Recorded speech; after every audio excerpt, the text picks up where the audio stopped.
Hallelujah. स्वागत है आप सबका मेरी भविष्यवाणियों की पुस्तक में।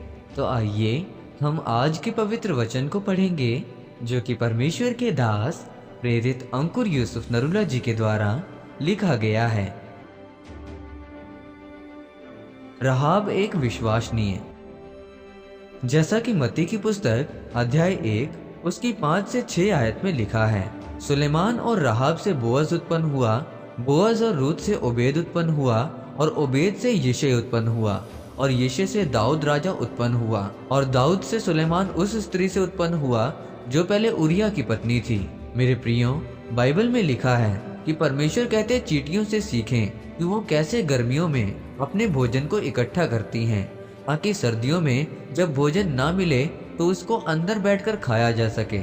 परमेश्वर कहते हैं ना तो उनका कोई अगुआ होता है और ना उनको कोई सिखाने वाला होता है, लेकिन फिर भी वो अपने काम को लगातार करती रहती हैं। परमेश्वर के कहने का मतलब है कि वो अपने भविष्य के बारे में सोचती रहती हैं। बाइबल में लिखा है कि राहाब एक वेश्या थी। जब यहोशू ने देखा कि परमेश्वर सामने का देश हमें देता है तो उसने 2 भेदिए भेजे कि जाओ उस देश के भेद को लेकर आओ। जब वो भेदिए भेद लेने के लिए गए तो राहाब का घर नगर से बिल्कुल बाहर था और नगर की दीवार के पास था, क्योंकि वो एक त्यागी हुई औरत थी। उसने इजरायलियों के बारे में ये सुना हुआ था कि उनका परमेश्वर बहुत ताकतवर परमेश्वर है, जिसके द्वारा उन लोगों ने बड़े बड़े राजाओं को मार दिया था। और जब वो मिस्र में थे तो उस परमेश्वर ने बहुत बड़े बड़े चमत्कार किए थे और लाल समुद्र को 2 भाग करके उनको रास्ता दिया था। जब फिरौन उस रास्ते से निकलने लगा तो उसने उसी समुद्र को फिर से ज्यों का त्यों कर दिया और राजा समेत सारी सेना समुद्र में डूबकर मर गई थी।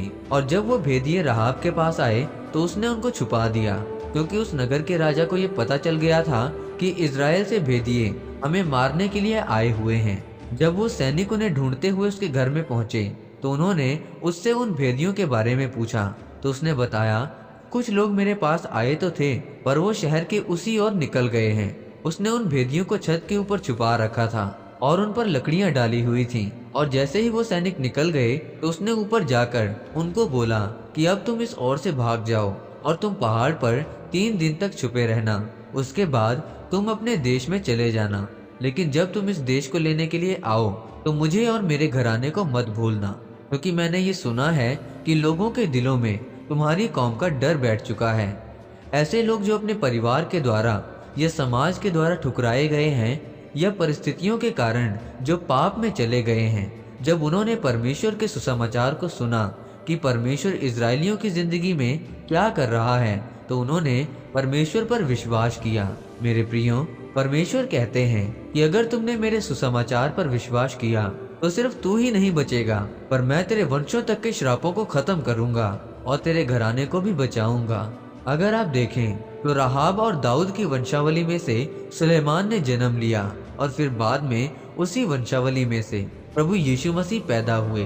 परमेश्वर ने एक वेश्या को सिर्फ उसके विश्वास के कारण अपनी वंशावली में शामिल कर लिया। उसे सिर्फ स्वीकार ही नहीं किया, माफ ही नहीं किया, बल्कि उसके घराने को भी बचाया और उसे ऊंचा भी किया। बाइबल कहती है कि धर्मी की संतान टुकड़े नहीं मांगेगी, धर्मी का वंश पृथ्वी के ऊपर पराक्रमी होगा। अगर आप यहोवा का भय मानेंगे तो आप कुशल से टिके रहेंगे और कोई भी तुम्हें हिला नहीं पाएगा। आमीन। आइए इस प्रार्थना को आप मेरे साथ एक मन होकर करें। सर्वशक्तिमान परमेश्वर, इस वचन के लिए मैं आपका धन्यवाद करता हूँ। परमेश्वर, मैं ये प्रार्थना करता हूँ कि आपका अनुग्रह मुझ पर हो, कि आपने जिस तरह से राहाब के वंश को बचाया, मेरा घराना भी बचाया जाए, प्रभु यीशु मसीह के नाम में। आमीन। परमेश्वर आप सबको आज के वचन के ऊपर मनन करने के द्वारा आशीषित करे। आमीन।